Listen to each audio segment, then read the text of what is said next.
วัสดีค่ะทุกคนกลับมาพบกับกวาง KTS อีกครั้งนะคะวันนี้ก็จะมาแนะนำละครเรื่องสะใภ้สายสตรองละครแนวโรแมนติกคอมเมดี้ผลงานของผู้จัดมากฝีมือคุณคิงสมจริงศรีสุภาพจากค่าย Good Feeling นำแสดงโดยพระเอกดาวรุ่งพุ่งแรงพลนวัต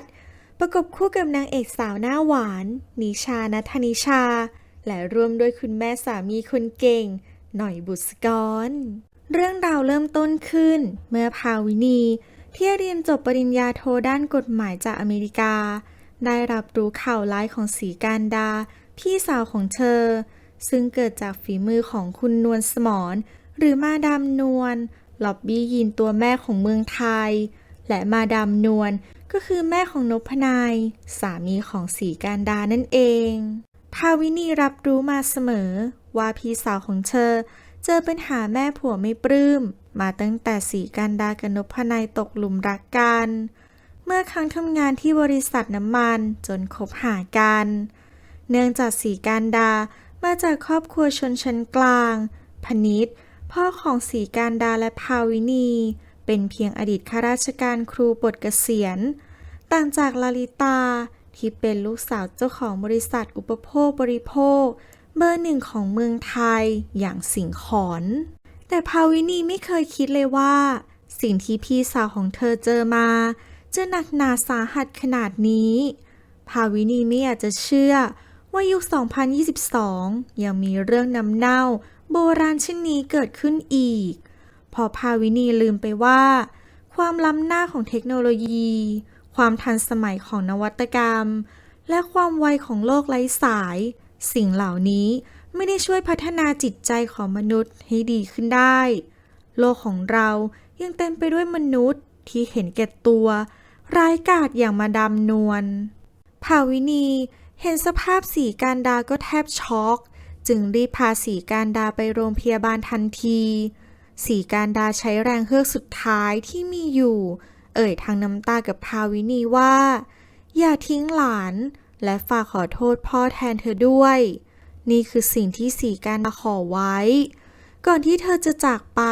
อย่างไม่มีวันกลับหลังจากร้องไห้อย่างหนักและตั้งสติได้แล้วภาวินีจึงตัดสินใจไปงานเลี้ยงของมาดามนวลเพื่อประกาศให้โลกได้รู้ว่าดอกไม้เหล็กแห่งปีที่ใครๆต่างชื่นชมแท้จริงแล้วเป็นแค่ดอกไม้พิษจิตใจคับแคบอำมหิตหญิงสาวต่างวัย2 คนเผชิญหน้ากันภาวินีจ้องมาดามนวลด้วยดวงตาโกรธเกลียดส่วนมาดามนวลเองก็มองเด็กเมื่อวานซืนอย่างภาวินีด้วยสายตาดูแคลนชนิดที่ไม่มีใครยอมใครแล้วมาดามนวลก็เอ่ยขึ้นด้วยความเลือดเย็นว่าอ่อนแอก็แพ้ไปนี่คือคำพูดของมาดามนวลที่สรุปให้แก่ชีวิตของศรีการดาแต่ภาวินียืนยันว่าศรีการดาไม่ได้อ่อนแอพี่สาวของเธอยอมทำทุกอย่างเพื่อคนที่เธอรักซึ่งคนไม่มีหัวใจอย่างมาดามนวลคงจะไม่รู้จักมาดามนวลจึงสรุปความเป็นศรีการดาเพิ่มอีกคำหนึ่งคือคำว่าโง่เพราะการทำเพื่อคนที่รักมีวิธีอีกมากมายไม่เห็นจะต้องใช้วิธีสวมบทบาทนางเอกแสนดีบางทีการเป็นตัวร้ายในสายตาของคนอื่น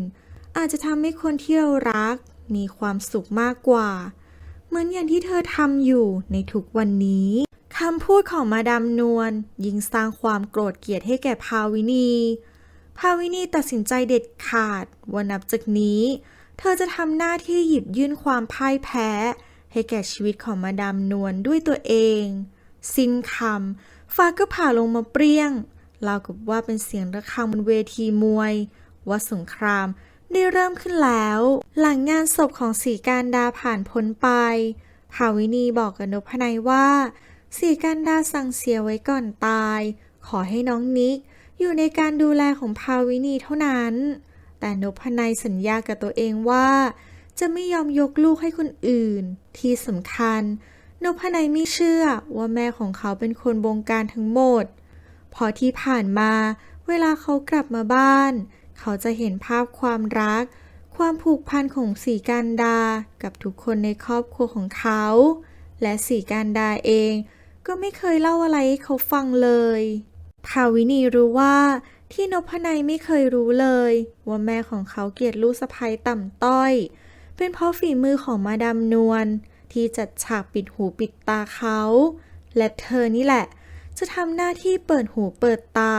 เปิดสมองให้กับนพนัยเองภาวินีท้ากับนพนัยว่าให้เขาจดทะเบียนสมรสกับเธอ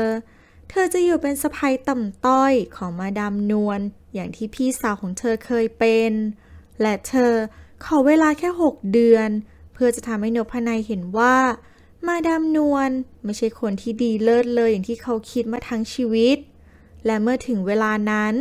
เขาจะต้องทำหน้าที่พามาดามนวลและเนตรดาว